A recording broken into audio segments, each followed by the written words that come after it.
Hello students. பல மாடிகள் கொண்ட வீடு கட்ட வேண்டும் என்றால் அந்த வீட்டினுடைய ஃபவுண்டேஷன் ஸ்ட்ராங்காக இருக்கணும். அதே மாதிரி ஸ்போக்கன் இங்கிலீஷில் இந்த ஃபவுண்டேஷன் ஸ்ட்ராங்காக இருந்தால் மட்டும்தான் உங்களால் ஈஸியாக இங்கிலீஷ் பேச முடியும். ஓகே, இப்போது ஸ்போக்கன் இங்கிலீஷை பொறுத்தளவில் ஃபர்ஸ்ட் ஃபவுண்டேஷன் என்ன அப்படின்னா பி வேர்ப்ஸ் தான். இந்த பி வேர்ப்ஸை நீங்கள் சரியான முறையில் கற்றுக்கிடலை அப்படின்னா உங்களுக்கு கடைசி வரைக்கும் ஸ்போக்கன் இங்கிலீஷில் ஏதோ ஒரு சந்தேகம் இருந்து கொண்டே இருக்கும். ஓகே, இப்போது இந்த பி வேர்ப்ஸை நம்ம எங்கெல்லாம், அதாவது எந்த மாதிரி சூழ்நிலைகள்லாம் நம்ம பயன்படுத்துவோம் அப்படின்னா ஒருவருடைய அடையாளத்தை சொல்லும்போது நம்ம பயன்படுத்துவோம். அதே மாதிரி ஒருவருடைய வயதை சொல்லும்போது பயன்படுத்துவோம்.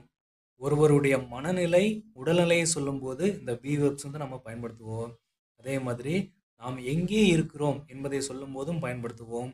ஒருவருடைய திருமண நிலை என்ன அப்படிங்கிறதை சொல்லும் போதும் நாம் இந்த பி வேர்ப்ஸை பயன்படுத்துவோம். இந்த மாதிரி 5 சூழ்நிலைகளில் நாம் இந்த பி வேர்ப்ஸை பயன்படுத்துவோம். ஓகே, ஃபர்ஸ்ட் ப்ரெசண்டில் ஒரு விஷயத்தை சொல்லும்போது இந்த பி வேர்ப்ஸ் என்ன ஸ்ட்ரக்சரில் இருக்கும்.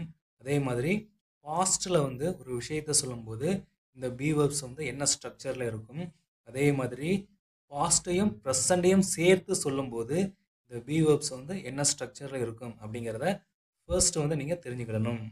ஓகே, இப்போது ப்ரெசண்டில் ஒரு விஷயத்தை சொல்லும்போது அதோட ஸ்ட்ரக்சர் என்ன அப்படின்னா I'm, we are, you are, he is, she is, it is, they are.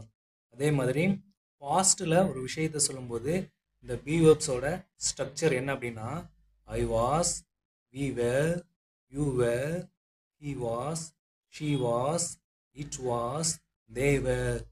அதே மாதிரி பாஸ்டையும் ப்ரெசண்டையும் இரண்டையும் சேர்த்து சொல்லும்போது எல்லா சப்ஜெக்ட் அடுத்தும் பீன் அப்படிங்கிற ஒரே ஒரு பி வேர்ப் மட்டும்தான் பயன்படுத்தணும், பாஸ்டையும் ப்ரெசண்டையும் சேர்த்து சொல்லும்போது. ஆனால் இந்த பீன் அப்படிங்கிற பி வேர்ப் தனியாக எந்த சென்டென்ஸ்லையும் வராது. அது ஒரு ஹெல்பிங் வேர்போட சேர்ந்து தான் வரும். அதாவது I have been, we have been, you have been, he has been, she has been, it has been, they have been. இந்த மாதிரி அதற்குரிய ஹெல்பிங் வேர்போட தான் எப்போவுமே சேர்ந்து வரும். ஓகே, இந்த பி வேர்ப்ஸை நாம் 5 சுச்சுவேஷன்ஸில் நம்ம பயன்படுத்துவோம் அப்படின்னு பார்த்தோம் இல்லையா. அதில் ஃபர்ஸ்ட் சுச்சுவேஷன் என்ன, ஒருவருடைய அடையாளம். ஓகே, இப்போது ஒருவருடைய அடையாளத்தை நாம் இந்த பி வேர்ப்ஸை பயன்படுத்தி எப்படி சொல்கிறது அப்படிங்கிறத இப்போது பார்க்கலாம் வாங்க. ஃபர்ஸ்ட் எக்ஸாம்பிள் சென்டென்ஸ் பாருங்கள். நான் ஒரு டாக்டராக இருக்கிறேன். ஃபர்ஸ்ட் நான் இருக்கிறேன், அதாவது இப்போது ப்ரெசண்டில் இருக்கிறேன், அப்போது ஐம். அடுத்து என்னவாக இருக்கிறேன், ஒரு டாக்டராக, அப்போது அ டாக்டர், ஐம் ஏ டாக்டர். நான் இப்போது ப்ரெசண்டில் ஒரு டாக்டராக இருக்கிறேன். ஓகே, அடுத்த சென்டென்ஸ் பாருங்கள். நான் முன்பு ஒரு டாக்டராக இருந்தேன். ஓகே, ஃபர்ஸ்ட் நான் இருந்தேன், அதாவது பாஸ்டில் இருந்தேன், அப்போது ஐ வாஸ். என்னவாக இருந்தேன், ஒரு டாக்டராக, அப்போது அ டாக்டர். எப்போது, முன்பு, அப்போது before. I was a doctor before. நான் முன்பு ஒரு டாக்டராக இருந்தேன். ஓகே, இப்போது அடுத்த சென்டென்ஸ் பாருங்கள். நான் 2010 ஒரு டாக்டராக இருக்கிறேன். ஓகே, ஃபர்ஸ்ட் நான் இருக்கிறேன்.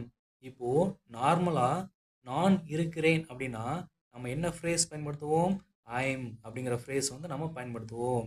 ஆனால் இங்கே இந்த ஐம் அப்படிங்கிற ஃப்ரேஸை பயன்படுத்தக்கூடாது. இப்போது மேலே உள்ள ஃபர்ஸ்ட் சென்டென்ஸ் பாருங்கள். நான் ஒரு டாக்டராக இருக்கிறேன். இது இப்போது ப்ரெசண்ட்டை மட்டும் குறிக்கிறது. அதனால் ஐம் அப்படிங்கிற ஃப்ரேஸ் நம்ம பயன்படுத்தணும். அதே மாதிரி இரண்டாவது சென்டென்ஸ் பாருங்கள். நான் முன்பு ஒரு டாக்டராக இருந்தேன். இது பாஸ்ட்டை மட்டும் குறிக்கிறது. அதனால் ஐ வாஸ் அப்படிங்கிற ஃப்ரேஸ் நம்ம பயன்படுத்தணும். ஆனால் இப்போது இந்த மூன்றாவது சென்டென்ஸ் பாருங்கள். நான் 2010 ஒரு டாக்டராக இருக்கிறேன். இந்த சென்டென்ஸில் 2010 அப்படிங்கிறது பாஸ்ட்டை குறிக்கிறது. ஏன் அப்படின்னா இப்போ 2025.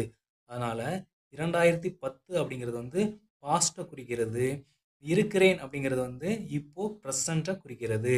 அப்போது பாஸ்ட்டையும் ப்ரெசண்ட்டையும் சேர்த்து குறிக்கிறது இந்த சென்டென்ஸ்.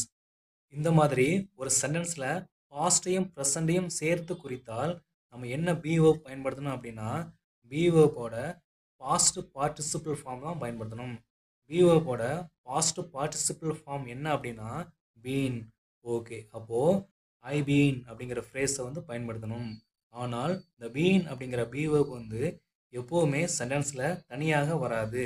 அது வந்து ஹேவ் அல்லது ஹேஸ் அப்படிங்கிற ஹெல்பிங் வேர்போட தான் சேர்ந்து வரும். அப்போது ஐ ஹேவ் பீன். ஓகே, என்னவாக இருக்கிறேன்? ஒரு டாக்டராக. அப்போ ஹ டாக்டர். எப்போதிலிருந்து? 2010 இந்த 2010 அப்படிங்கிறது எப்படி சொல்லணும் அப்படின்னா சின்ஸ் 2010 அப்படின்னு தான் சொல்லணும்.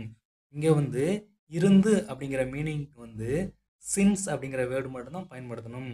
I have been your doctor since 2010. நான் 2010 தற்போது வரை ஒரு டாக்டராக இருக்கிறேன். ஓகே, அடுத்த சென்டென்ஸ் பாருங்க. அவர் ஒரு பெயிண்டராக இருக்கிறார். ஃபர்ஸ்ட் வந்து அவர் இருக்கிறார், இப்போ ப்ரெசன்ட்ல இருக்கிறார். அப்போ ஹீ இஸ். அடுத்து என்னவாக இருக்கிறார்? ஒரு பெயிண்டராக. அப்போ a painter. He is a painter. Okay, அடுத்த சென்டென்ஸ் பாருங்க. அவள் முன்பு ஒரு டீச்சராக இருந்தாள். ஃபர்ஸ்ட் வந்து அவள் இருந்தாள், எப்போ? பாஸ்ட்ல. அப்போ ஷீ வாஸ். ஷீ வாஸ் அப்படின்னா அவள் இருந்தாள். என்னவாக இருந்தால்? ஒரு டீச்சராக. அப்போ அ டீச்சர். எப்போது? முன்பு. அப்போ பிஃபோர். ஓகே, அடுத்த சென்டென்ஸ் பாருங்க. அவர் 10 வருஷமாக ஒரு வக்கீலாக இருக்கிறார். இந்த சென்டென்ஸ் வந்து பாஸ்டையும் இப்போ ப்ரெசண்டையும் சேர்த்து குறிக்கிறது. அதனால அவர் இருக்கிறார் அப்படிங்கிறத எப்படி சொல்லணும்? He has been. ஓகே, என்னவாக இருக்கிறார்? ஒரு வக்கீலாக. அப்போ அ லாயர். எத்தனை வருஷமாக? 10 வருஷமாக. அப்போ for 10 years. He has been a lawyer for 10 years. இந்த சென்டென்ஸ்க்கு என்ன மீனிங்?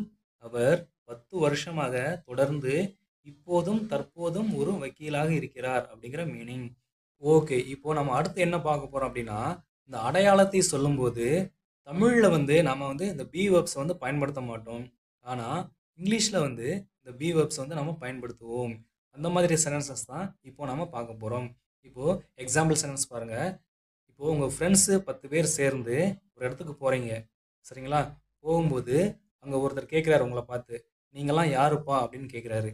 அதுக்கு நீங்கள் சொல்கிறீங்க நாங்கள்லாம் ஃப்ரெண்ட்ஸ் அப்படின்னு சொல்கிறீங்க. நாங்கள் ஃப்ரெண்ட்ஸ் அப்படின்னு சொல்கிறீங்க.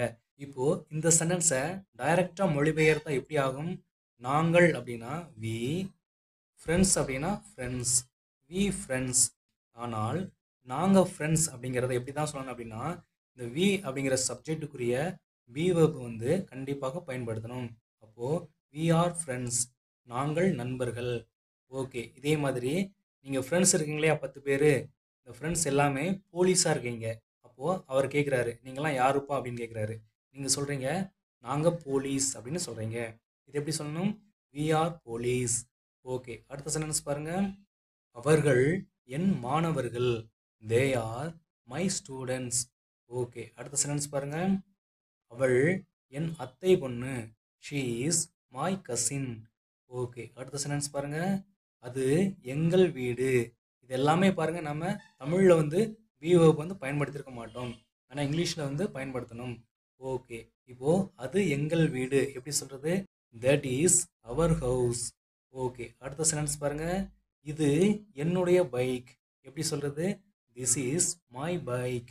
ஓகே, அடுத்த சென்டென்ஸ் பாருங்கள். அவர் என்னுடைய அப்பா. He is my father. Okay, அடுத்து வந்து ஒருவருடைய வயதை சொல்லும்போது நாம் இந்த பி வேர்ப்ஸை பயன்படுத்துவோம். ஓகே, ஃபர்ஸ்ட் எக்ஸாம்பிள் சென்டென்ஸ் பாருங்கள். எனக்கு 35 வயதாகிறது.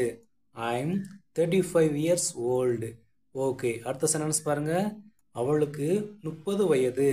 She is 30 years old. Okay, அடுத்த சென்டென்ஸ் பாருங்கள். அவளுக்கு வெறும் 3 வயது தான் ஆகிறது. She is just 3 years old. Okay, அடுத்து வந்து நாம் வந்து ஒருவருடைய மனநிலை மற்றும் உடல்நிலையை சொல்லும்போது நாம் இந்த பி வேர்ப்ஸை பயன்படுத்துவோம். ஓகே, ஃபர்ஸ்ட் எக்ஸாம்பிள் சென்டென்ஸ் பாருங்கள். நான் களைப்பாக இருக்கிறேன். I am tired. I am tired. Okay, அடுத்த சென்டென்ஸ் பாருங்கள். நேத்து நான் சந்தோஷமாக இருந்தேன். I was happy. நான் சந்தோஷமாக இருந்தேன். எப்போது? நேற்று. அப்போ எஸ்டர்டே. ஓகே, அடுத்த சென்டென்ஸ் பாருங்க. நேற்றிலிருந்து எனக்கு உடல்நிலை சரியில்லை. ஓகே, இந்த சென்டென்ஸோட மீனிங் என்ன? நேற்றிலிருந்து, அதாவது பாஸ்ட்ல இருந்து இப்போ ப்ரெசன்ட் வரைக்கும் எனக்கு உடல்நிலை சரியில்லை. அப்போ என்ன ஃப்ரேஸ் பயன்படுத்தணும்? I have been. I have been sick. எனக்கு உடல்நிலை சரியில்லை. எப்போதிலிருந்து? நேற்றிலிருந்து. அப்போ சின்ஸ் எஸ்டர்டே. ஓகே, இந்த சென்டென்ஸோட மீனிங் என்ன? நேற்றிலிருந்து எனக்கு இப்போ தற்போது வரை உடல்நிலை சரியில்லை அப்படிங்கிற மீனிங். அதாவது ஐ வாஸ் சிக் அப்படின்னா எனக்கு கடந்த காலத்தில் மட்டும் உடல்நிலை சரியில்லை, தற்போது நன்றாக இருக்கிறேன் அப்படிங்கிற மீனிங். அதே இது ஐ ஹவ் பீன் சிக் அப்படின்னா எனக்கு கடந்த காலத்திலையும் உடல்நிலை சரியில்லை, தற்போதும் உடல்நிலை சரியில்லை அப்படிங்கிற மீனிங். ஓகே, அடுத்து வந்து நாம் எங்கே இருக்கிறோம் அப்படிங்கிறத சொல்கிறதுக்கு வந்து நாம் இந்த பி வேர்ப்ஸ் வந்து பயன்படுத்துவோம். ஓகே, எக்ஸாம்பிள் சென்டென்ஸ் பாருங்க. அவன் ஆஃபீஸில் இருக்கிறான். ஃபர்ஸ்ட் சென்டென்ஸ் மட்டும் பாருங்க. He is at the office. இப்போ செகண்ட் சென்டென்ஸ் பாருங்க. அவன் ஆஃபீஸில் இருந்தான். He was at the office. Okay, இப்போ தேர்ட் சென்டென்ஸ் பாருங்க. அவன் காலையிலிருந்து இப்போ தற்போது வரை ஆஃபீஸில் இருக்கிறான். இது எப்படி சொல்றது? He has been. அதாவது பாஸ்ட்ல இருந்து இப்போ ப்ரெசன்ட் வரை அவன் ஆஃபீஸில் தான் இருக்கான். அப்போ he has been at the office. எப்போதிலிருந்து? காலையிலிருந்து. அப்போ சின்ஸ் மார்னிங். ஓகே, அடுத்து வந்து ஒருவருடைய திருமண நிலையை சொல்லும்போது நாம் இந்த பி வேர்ப்ஸ் வந்து பயன்படுத்துவோம். ஓகே, ஃபர்ஸ்ட் எக்ஸாம்பிள் சென்டென்ஸ் பாருங்க. நான் திருமணமானவன். I am married. ஓகே, அடுத்த சென்டென்ஸ் பாருங்க. அவன் தனியாக இருக்கிறான்.